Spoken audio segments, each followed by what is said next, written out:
Хамтдаа итгэлийн тунхагаар цуглаанаа эхлэлцгээе. Би газар тэнгэрийг бүтээгч агуу хүчрхэг ертөнцийн эзэн эцэг сэтгэдэг ариун сүнсээр бүрлдэж онгон Мариас үнэлсэн. Понти Пилат захирагчийн үд зовж явсан цовдлогдсон нас борж оршуулгадаад 3 хоногийн дотор бүхлээс дахин амарсан. Тэгээд тэнгэрт удаж агуу хүчрхэг ертөнцийн эзэн эцгийнхээ баруун гарын хөндөд суудал залгарсан. Дахин ирж өгсөн амьд бүх хүнийг шүүх түүний цорын ганц хүү бидний их эзэн Есүс Христэд би итгэдэг. Тиймээ би ариун сүнсэнд итгэдэг. Би ариун нэгдвэл цуглаан, ариун хүмүүсийн нөхөрлөл, гэмт үзүүлэх уучлал, дахин амьлалт болон мөнхийн амьдрал итгэдэг. Амен. My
хүүхдүүдээ. За хийн цаг байна. За манай хүүхдүүд гэртээ эсвэл одоо 100 болж байгаа юм чинь лагер ч юм уу гоё салхилаад цагийг үр дүнтэй өнгөрөөж байгаа хаа. За бас мартаж болохгүй нэг зүйл та нар бүгдээрээ бүтэнсэ өдөр болгон 3 цагаас хүүхдийн онлайн мөрөглөө өргөж байгаа зүтэй хүүхдүүдээ арай өргөхгүй байгаа юм биш ээ. За одоо энэ зарлалыг сонссон бол бүгдээрээ тогтмол бүтэнсэ өдөр болгон 3 цагт хүндэтгэлийн өргөөрэй. За тэгээд бас хүүхдүүдээ үргэлж маска зүгээд бас биелийгээ өмсөв, гараа ариутгаад сайн дэглэмээ сайн бариасаа гэж багш нь хүсэж байна. Бас халуун бүлээн юм сайн угаарай, тархлаагаа сайн дэмжээрэй. За бас бүгдээрээ Библи уншиж байгаа эзэдээ хүүхдүүдээ сайн байна, мундаг шүү. За бас өдөр болгон хоол идэхээс өмнө, унтахаас өмнө бас өдөр цаг тогтоогоод залбирч байгаа эзэдээ. За хэрвээ мартсан бол хүүхдүүдээ залбираарай, бас Библи уншаарай гэж багш нь уриалмаар байна. За ингээд бүгдээрээ номлолоо сонсцгоё. Сайн бацгаана уу хүүхдүүдээ. Өнөөдөр ч гэсэн багш нар та нартай уулзч байгаадаа маш их аж аргалтай байна. Тэгээд манай хүүхдүүд ч гэсэн онлайн мөрөглөг өргөж байхдаа аж аргалаар дүүрдэг байх тийм үү хүүхдүүдээ? Амин. За хамтдаа өнөөдөр үгийг сонсохоос өмнө бүгдээрээ хамтдаа залбирцгаая. Хараа ортаа бариад нүдээ айнаад хамтдаа залбирая. Бурхан минь ээ, танд баярлалаа. Эзэм нь өнөөдөр ч гэсэн та биднийг онлайн мөрөглөөр дамжуулаад Бурхан минь таны хүндлэл, таны магтах, таны үгийг сонсох нь аж аргалтай өдрөө өгч байгааг талархаж байна. Эзэн минь өнөөдрийн хүндэтгэлээрээ дамжуулаад бидний итгэл өссөн, бас бидний үнэхээр тэр аж аргал үнэхээр дүүрсэн байх болтугай. Бүхэл зүйлийг танд өргөөд эзэн Есүсийн нэрээр залбирлаа. Амен. Амен. За, Библиэлд маш олон баатруудын тухай гардаг. Тэгвэл өнөөдөр багш нь онцгой нэгэн хүний тухай та нартай хуваалцъя. За, бүгдээрээ хамтдаа Библиэд дэлгээд 1-р Самуэль 17-р бүлгийн 45-р эшлэлээр хамтдаа очицгоё. За, бүгдээрээ Библиэд дэлгэсэн байх багш нь эндээс уншиж өгье. Чи ил бамбай жад барьж над руу ирж байгаа бол харин би чиний доромжилсан Израилийн бүх цэргийн бурхан Түмэн цэргийн эзний нэрээр чам руу ирж байна. 1-р Самуэль 17-гийн 45. Амен. Амен. За өнөөдөр номлолын сэдв нь юу вэ гэхээр Бурхны тааллыг олсон Давид гэсэн нэртэй. За тэгвэл Давид яагаад Бурхны тааллыг олсон юм болоо? Яагаад Бурхан Давидыг таалсан болоо? Энэ тухай хамтдаа үзье. За залуу хүү Давид гэж байжээ. За тэгээд нэгэн өдөр Бурхны хүн иш үзүүлэгч Исийн гэрт очдог. За Иси гэдэг маань Давидын аав гэсэн. За Иси гэдэг хүн маань 8 хүүтэй байсан гэсэн. 8 хүүтэй. За тэгвэл тэр 8 хүүгийнх нь хамгийн бага нь тэр айлын хамгийн бага хүүгийн нэрийг нь Давид гэдэг байсан. Давид гэдэг. За тэгээд яасан бэ гэхээр Бурхны хүн буюу Самуэль Давидыг тослоод чи ирээдүйн Израилийн хаан болно гэж зөвөндөг. За тэгвэл залуу хүн Давид Давидыг аав дуудаад хүү минь жах нарын хаан байгаа газар очиод ийм хэлээд ирээгээд Давидыг явуулдаг. Тэгээд Давид айхан цахаасыг ах нартаа дамжуулахын тулд явдаг гэсэн. За тэгээд Давид ах нарын хаан байгаа газар буюу тэр дайны талбар дээр очдог. Дайны талбар дээр. Тэгсэн чинь Давид өөрөө Израиль гэдэг газар амьдардаг байсан. Тэгсэн чинь Израиль гэдэг газарт нь Филипп гэдэг ард түмэн ирсэн байсан. Тэр хүмүүс яасан бэ гэхээр байлтан талд ирсэн гэсэн. Байлтгаа. За тэгээд Давид очисон чинь нөгөө эсрэг талын филистчүүдийн цэргүүдээс маш том нэг хүн гарч ирсэн. Тэр хүн битүү хоёрыг дуулахтай маш өндөр тэгээд сэлэн барьсан гарч ирдэг. Тэгээд гарч ирээд Израильчүүдийн цэргийг доромжилдаг. Харин тэр үед Израильчууд маш их хайдаг.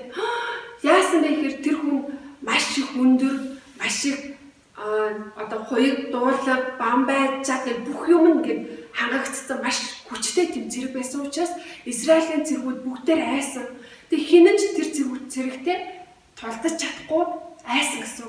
Тэр үед Давид яасан бэ гэхээр Давид ч гэсэндээ яасан бэ гэхээр Израильчуудыг дормжилж байгаа Филист хүнийг хараад Давид дургуун хүрдэг. Тэгээд тэр хүн юу гэж хэлсэн бэ гэхээр хөөе чи над руу биднэр лөө сэлэм чад байраад ирж байгаа бол харин би чам руу эзэн бурхныхаа нэрээр байраад чамтай тулдах болно гэж хэлдэг. Давидд сэлэм байсан уу байгаагүй. Давид өндөр байсан үгүй. Давид залуу хүү байсан гэсэн. Харин Давидд юу байсан бэ гэхээр Давидд итгэл байсан. Ямар итгэл вэ гэхээр Бурханд итгэх итгэл байсан гэсэн. Тэгээд нөгөө Филист хүн шоосон.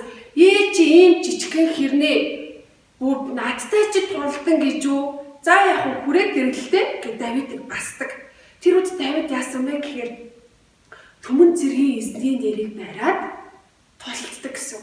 Тэгээ гартаа байсан чолог бариад дүүмөрээр дүүмөртэй нөгөө хүний чинь хүн рүү шиддэг. Тэр Голиатын нөгөө шидсэн чолог маань нөгөө том цэрэг буюу Голиатын яг духан дээр нэрээд ондог гэсэн. Харин тэр үед яасан нөгөө жадтай, бамбаатай, сэлэмтэй байсан Голиат Давидын өмнө, Бурхны өмнө унаад нас бардаг гэсэн. Тэгээд юу вэ гэхээр хүүхдүүдээ Давидыг харахтаа зүгээр л тий Давид мундаг болоо ялцсан биш дээ гэж битгий бодоор хүүхдүүдээ Давид бол итгэлтэй байх юм бол бүх зүйлийг хийж чадна гэсэн тэр үлгэр дуурайл гэсэн. Тийм учраас бид нар ч гэсэн өнөөдөр бас Давид шиг Бурхны өмнө итгэлийг бас харуулах ёстой гэсэн. За бас нэг удаа бас нэгэн зүйл вэ гэхээр Давид Бурхныг маш их магтах дуртай хүн байсан гэсэн. Маш их магтдаг. Давид ганцаарч үедээ Бурхныг магтдаг байсан. Давид дайснаас зүгтааж яваад олон хүмүүс Давидыг алах гэж хойноос нь хөөж байхад ч гэсэн Давид эзнийг магтдаг байсан гэсэн. Давид залуу байхдаа ч Бурхныг магтдаг. Давид хонь хариулахдаа ч Бурхныг магтдаг байсан гэсэн. Тэр тасралтгүйгээр Бурхныг магтдаг байсан учраас Бурхныг таалалд нийцсэн. Хүүхдүүдээ Библиэлд дуулал гэж ном байдаг. Тэр дуулал номыг маш олон шүлгийг бас Давид хам зохиосон байдаг. Тийм учраас манай хүүхдүүд ч гэсэндээ гэртээ байх хугацаанд өдөр бүр ямар ч цаг хугацаанд Бурхныг магтдаг хүүхдүүд байгаарай. Давид зөвхөн сайхан байх үедээ Бурхныг магтаагүй. Давид айхтаа, Давид ганцаардахдаа, Давид урам зоригтой байхдаа, Давид баяр хөөртэй байхдаа гэд бүхэл цаг үед Бурхныг магтаж байсан. Тийм учраас манай хүүхдүүд ч гэсэндээ гэртээ ганцаараа байхдаа, гэртээ ах эгчтэйгээ байхдаа, магадгүй хаяа урам нь хугарсан үедээ, эсвэл манай хүүхдүүд өвдсөн үедээ ч гэсэндээ бас Бурхныг Давид хаан шиг магтдаг хүүхдүүд байгаарай. Амен. Амен. Бас Давидын нэг гоё том жишээ бол Давид ямар ч үед Бурхныг дуулууртай байсан гэсэн. Дуулууртай байдаг Давид байсан гэсэн. Бурхан тийшээ яв гэх юм бол явдаг, боль гэх юм бол болдог байсан гэсэн. За гэхдээ итгэлээрээ Голиатыг ялсан Давид маш олон шүллэг тийм үү Бурхныг магтдаг байсан Давид нэгэн бас гим нүглийг хийдэг. Санан байна уу гэдэг санан байна тий. За тэгвэл энэ ямар гим нүгэл хийсэн бэ гэхээр Давид бүр том хаан болсныхаа дараа Батшиба гэдэг нэг их нэртэй болдог гэсэн. Гэхдээ тэр авсан ихнэр нь нөхөртэй байсан. Тэгээд Давид яасан бэ гэхээр ихнэрийн нам суугуудаа нөхөр болох ураа гэж жанжингаа дайны талбар руу явуулаад нөхрийг нь алуулцдаг. Энэ зүйл Бурхны өмнө таалагдсан болов таалагдаагүй гэсэн үгтүүдээ таалагдаагүй. Тэгээ боддоо Бурхны өмнө итгэлээрээ амьдарч исэн Давид, Бурхныг ямар ч үед магтдаг байсан Давид, ямар ч үед дуулууртай байна гэд хичээдэг байсан Давид гим нүгэл хийсэн. Тэгэхээр үгтүүдээ бид нар ч гэсэндээ бас гим нүгэл хийх бас магадгүй гэсэн үг. Гэхдээ заавал гим нүгэл хийх албатай бас биш. Бид нар өдөр бүр Бурхан минь тийм Давидаас суралцахтай хэдүүлээ Бурхан минь надад Давид чиг итгэлийг өгөөч, Бурхан минь надад Давид чиг магтдаг байх итгэлийг өгөөч, дуулууртай байх итгэлийг өгөөч. Бас тийм Давид чиг гим нүгэл хийхгүй байхад туслаач гэж залбирахад болно гэсэн үг. Амен. За тэгвэл бид нэр гим нүгэл хийхгүй байхад юу туслах вэ гэх юм бол залбирах хэрэгтэй гэсэн. Бид нэр залбираад лах юм бол гим нүгэл хийхгүй гэсэн. Бас хоёрдугаарт нь бид нэр үгийг унших хэрэгтэй гэсэн. Үг чийжлэх хэрэгтэй, Библийг унших хэрэгтэй гэсэн. Тэр үед бид нэр гим нүгэл хийх бодол төрөх болов? Төрөхгүй тийм үү? Магадгүй гим нүгэл хэмээр санагдсан гэсэндээ уншсан Библийн маань үгэн дээр Бурхан За тийм номон дээр тэгсэн байсан гим нүгэл хийж болохгүй шүү гэж сануулна. Тийм учраас хүүхдүүдээ гим нүгэл хийхгүй байхад бол залбирцгаая. Бас өдөр бүр Библийн үгийг уншдаг хүүхдүүд бас багш нарын байцгаая. За тэгээд хамтдаа Давидаас суралцлаа. Тийм учраас бүгдээрээ Давид чи итгэлтэй, Давид чи Бурхныг магтдаг. Бас хэрвээ гим нүгэл хийсэн бол бас гимшдэг тийм хүүхдүүд байхыг хүсэж байна. За хамтдаа залбирцгаая. Бурхан минь танд баярлалаа.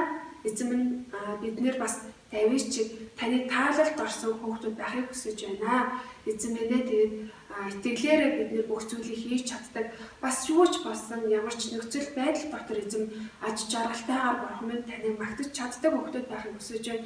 Эзэн минь юу ч болсон бас дуулууртай хүүхдүүд байхыг хүсэж байна. Эзэн минь бас бид нэр санаатай бас санамсаргүй байдлаар гим нүгэл хийсэн үедээ үнэхээр шууд гимшиж чаддаг хүүхдүүд байхыг хүсэж байна. Та бидэнд туслаарай.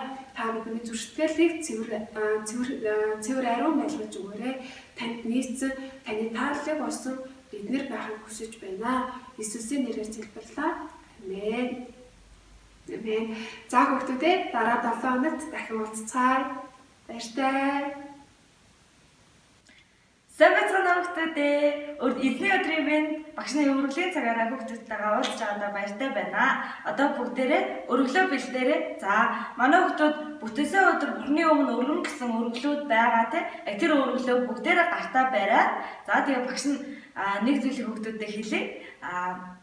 Бурхан одоо хүүхдүүд маань ямар ч ингээд өргөл гартаа барьсан байж болно, хідэн төгрөгч бай, тэр хамаагүй. Гэхдээ одоо манай хүүхдүүд яг нэг зүйлийг бодож байгаа байж магадгүй. Тэр юу вэ гэхээр яана миний энэ өргөл жоохон штэ. Яана нэгсвэл хин нэг намайг харчихгүй дээ. Миний энэ өргөлийг хараад ямар жоохон өргөдөө юу вэ гэж бодох үү дээ гэж бодож магадгүй. Тэгээд Бурхан манай хүүхдүүдийн өргөлийн тэр тоог хардаггүй, өргөлийн тэр үнийг хардаггүй. Манай хүүхдүүдийн Бурхан юуг хардаг вэ гэхээр зүрх-сэтгэлийг хардаг.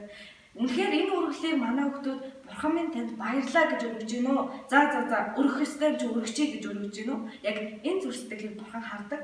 Тэгээд тийм болохоор манай хүүхдүүдийн яг манай хүүхдүүдийн гадаад төр төрхийг Бурхан хардаггүй, дотоод зүрх сэтгэлийг хардаг. Тийм учраас тэр мөнгөг өргөлийн яг зүрх сэтгэл яг баярлалаа Бурхан минь яг энэ жижигч бай, томч бай, ихч бай, багч бай би танд өргөж байгаа миний өчөөхөн өргөл байна гэд бүгдээрээ өргөлөө хамтдаа өргөцгөөё.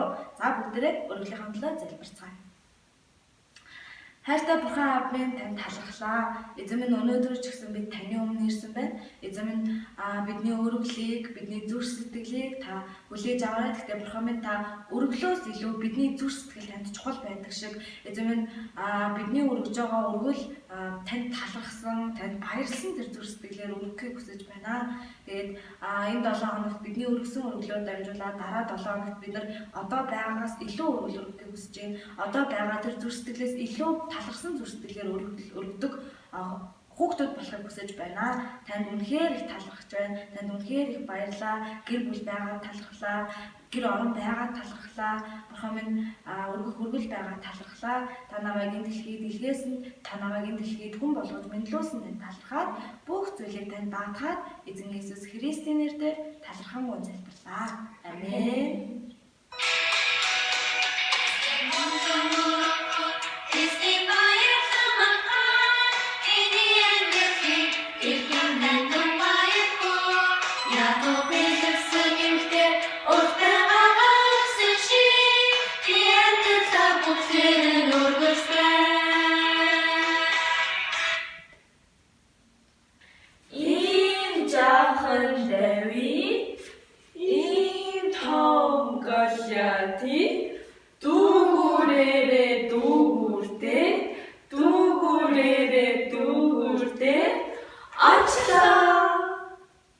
Хамтдаа их эзний заасан голтоор цуглаанаа өндөрлөё.